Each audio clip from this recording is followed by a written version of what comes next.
Hello and welcome to an interpreter. My name is Rosa and I'm an interpreter, and in this video I'm going to share with you how to become an interpreter in 10 steps.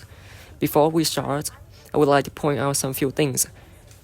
Although I've named this video How to Become an Interpreter for algorithmic purposes, in reality this is more a roadmap of how a majority of practicing interpreters I know, including myself, have become interpreters.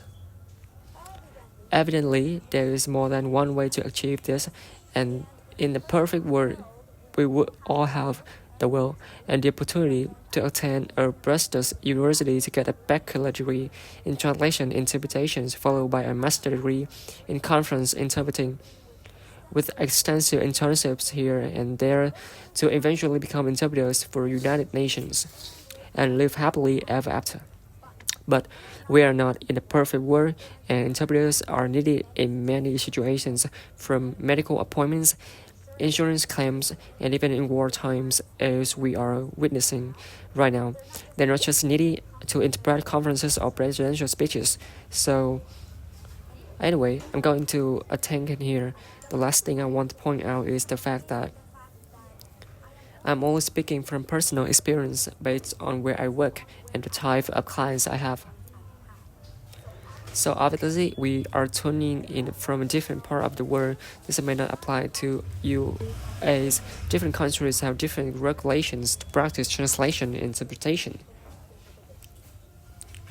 With that being said, let's get started.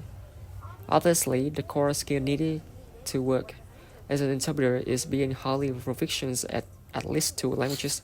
Now, if you speak 2 languages already and you're wondering if your proficiency is enough to actually work as an interpreter, you can take a language proficiency test. In my case, for example, I have a degree from a higher education institution in a country where Spanish is the official language. So for most intents and purposes, that alone can serve as proof of my proficiencies in Spanish. However, had I taken the TOEFL exam to improve my proficiencies in English, I would not say this mandatory, but I highly suggest you consider it because some certifications, programs, and potential employers or clients require this, and it can help boost your resume.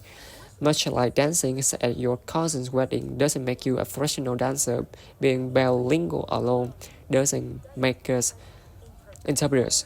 I learned that the hard way when I just started, and I had to take my first interpreting test, and in spite of knowing pretty much all the vocabulary, I didn't pass the actual interpreting exercises. So take some classes, and I say that in plural because there is not one single course that will teach you absolutely everything that you need to know to work as an interpreter. But you can start small and take combinations of your short courses and workshops or webinars to learn about ethics and protocol, how interpreters are expected to work in the field where you want to work, and vocabulary related to that field. It's important to start creating a new resume as soon as possible, even if you have little or no experience working as an interpreter. Preparing your resume will force you to assess your skills, and if you are transitioning from a different career field, you can dig deep into your background to see what skills and experience can be transferred to create your new resume. Once your new resume is done, it will be easy peasy to create your LinkedIn profile.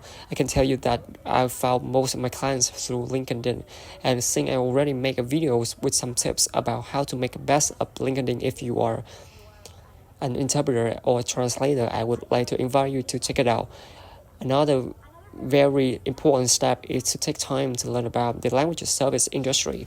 I suggest that you do some research to learn about professional associations for interpreters, credentials, or certifications in the field that you're interested in working. Language service providers, because they are companies that hire or contract interpreters, and also learn about fellow interpreters.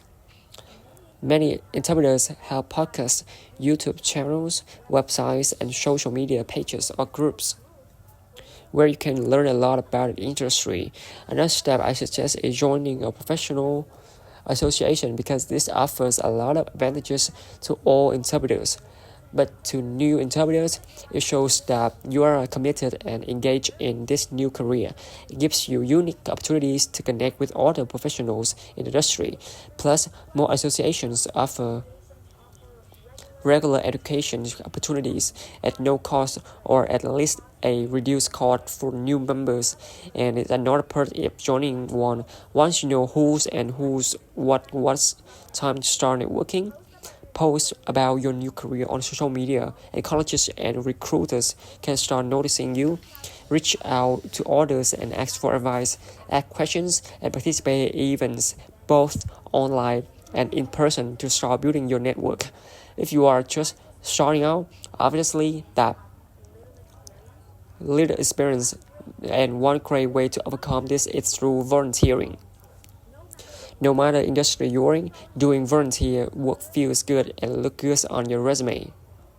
Volunteering offers a lot of advantages because it gives you the opportunities to meet new people who can later become potential clients. It helps you develop and refine your skills, and it helps you gain some experience in the field. At this point, you should be ready to start applying for jobs. One thing you should know that is in this industry, many opportunities are not actual jobs or traditional employment. In my experience, I would say the majority of listings are for contract work, when you are considered a supplier of services to another company, but either way, applications process is somewhat similar. You can find out about open positions on mainstream job research websites, but I suggest you visit language services providers' websites directly because many have special links where you can upload your resume and create a profile even if there's no active listings or open positions, because you might be surprised by an offer when you least expected it. I hope this helped bring some clarity as you embark on this new career field, and please remember that patience and perseverance are key in this process. It took me weeks and weeks of research, emails, filling out forms over and over, and tweaking my resume before I landed my first opportunity. If you are interested in this type of content, I would like to invite you to visit my new website where I have started a new blog, and I'll be posting articles very regularly.